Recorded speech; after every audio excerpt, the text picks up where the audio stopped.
Yes, hello, Mr. Morris. My name is Charles Robinson. I'm in the Dallas area, and I have a rental property that is paid out and probably valued at 270, 275.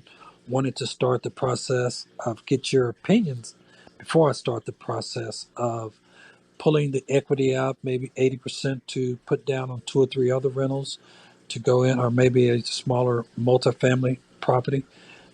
Just trying to get more doors to my portfolio, and would like to your comments on some of the things that we should expect to inquire when we're going in to try and get a loan on a rental property, and what are some of the things we need to prepare for? How do we need to present ourselves to a financial facility, and also what are some of the do's and don'ts going through this process trying to build?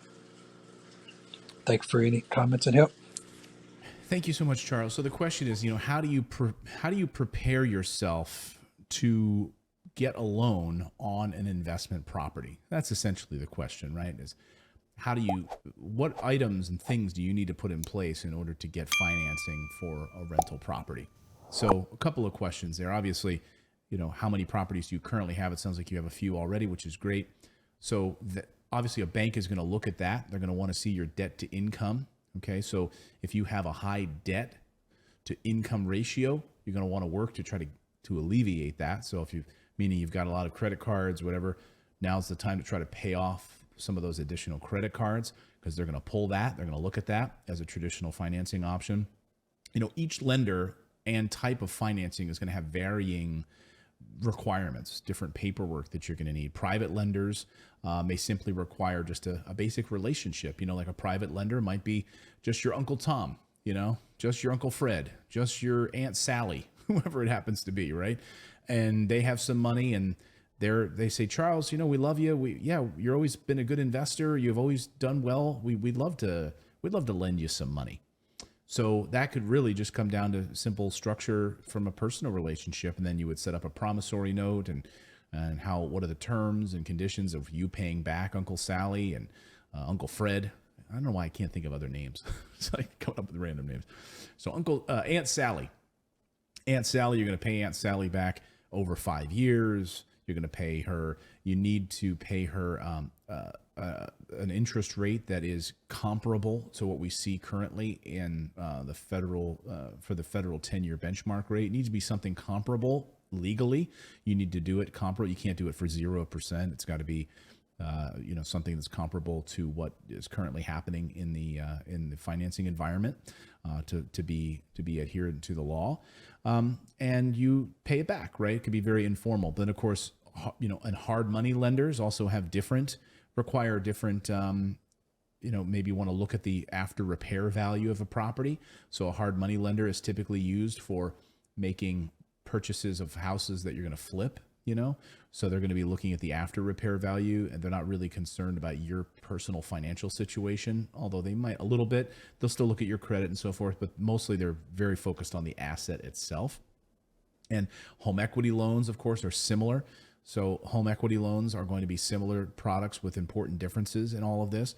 If you intend on, using a home equity line of credit, they're going to be, again, looking at your ability to pay this back. Are you currently employed?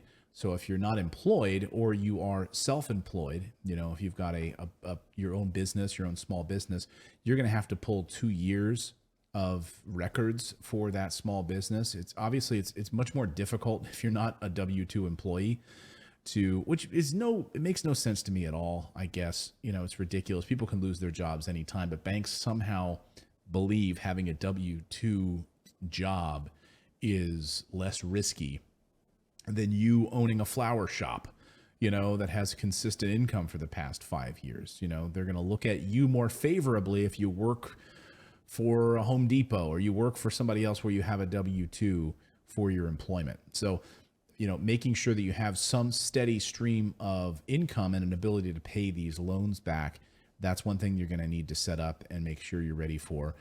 It sounds like since you already have a few investment properties, going the traditional financing route makes a lot of sense for you. Getting a traditional loan with a traditional bank, I would look at local community banks wherever you're acquiring your additional financing. At Morris Invest, at our company, for our new construction properties, Charles, we work with over 100 now different lenders for our properties. So if you book a call with our team can help you find the right financing for the properties that we build, the new construction properties. So we can go through all of that process for you. Our team can make it very, very simple.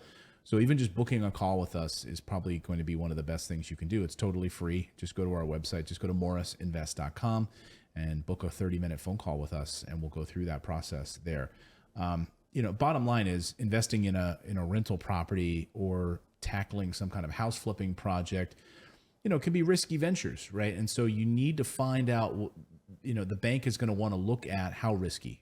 So if it's a hard money loan, they're going to want to know the after repair value. What is the risk in this environment of you being able to sell the house? If it's for an investment that you're going to buy and hold for a number of years, that's obviously much less risky. And so they're going to be looking at that to see what the cash flow potential is on the property. What is your overall debt to income ratio right now? Your ability to pay this back. And one other thing, of course, we talked about this here on the show, don't go making any huge purchases right now. Like if you're about to get a loan from a bank, don't go out and buy a car. Okay. Don't go buy a boat. Don't go do something where you're taking on more debt or making a big purchase. Banks hate that. That is a huge red flag from a mortgage perspective. So I hope you found that helpful, Charles. Again, book a call with our team. We'll be happy to help you. Our team will be happy to help you and point you in the right direction for financing for these next round of rental properties that you're going to do.